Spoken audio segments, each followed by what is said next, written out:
விதை நெல் வந்து இப்படி தான் ஊற வைப்பாங்க. இப்போ இன்றைக்கி காலையில் 10 மணிக்கு ஊற வச்சுருக்கோம் அப்படின்னா இன்னும் தண்ணி ஃபில் பண்ணிடுவோம். தொட்டி நிறையா ஃபில் பண்ணி வச்சுருவோம். சாக்கு வந்து மூழ்கிற அளவுக்கு. அடுத்த நாள் காலையில் 10 மணிக்கு மேலே தூக்கி வைப்போம். விதப்பு அப்படின்னா வந்து வயல் ஃபுல்லாக நெல் மட்டும் விதைச்சி விட போகிறாங்க அப்படின்னா வந்து நாளைக்கு தூக்கி வச்சு சாயங்காலமே பாய விட்ருவாங்க. காலையில் 10 மணிக்கு தூக்கி வச்சு 3 மணி 4 மணிக்கெல்லாம் பாய விட்ருவாங்க.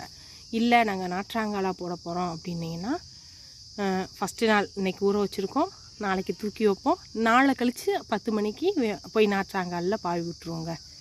ஏன்னா வந்து ஒரு இடத்துல நாற்றா முளைக்க வச்சு தான் நாங்கள் வந்து பிடுங்கி நடவு பண்ண போகிறோம். அதனால 3ஆவது நாள் போட்டோம் அப்படின்னா வந்து கொஞ்சம் வெள்ளை முளைப்பு வந்து வெளியில் வந்துடும் நெல்லில் இருந்து. அப்போது வந்து நமக்கு டக்குன்னு சீக்கிரம் முளைப்பு பீறிடும். அதனால வந்து நாற்றாங்காலுக்கு போடுறவங்க 3ஆவது நாள் போடுவாங்க, விதப்புக்கு போடுறவங்க 2ஆவது நாள் போடுவாங்க. இப்படி தாங்க விதை நெல் பதப்படுத்துவாங்க. இப்படி ஊற வச்சு அடுத்த நாள் தூக்கி வச்சு அதுக்கு அடுத்த நாள் போட்டு விடுவோம். நெல் போட்டு ஒரு 3 நாளைக்கு வந்து நல்லா வெயிலில் காய விட்ருவோம். நாற்றாங்கால மழை வந்தால் தண்ணி பாய்ச்சிடுவோம். ஏன்னா மழை வந்து பெரட்டி விட்ருவோம்.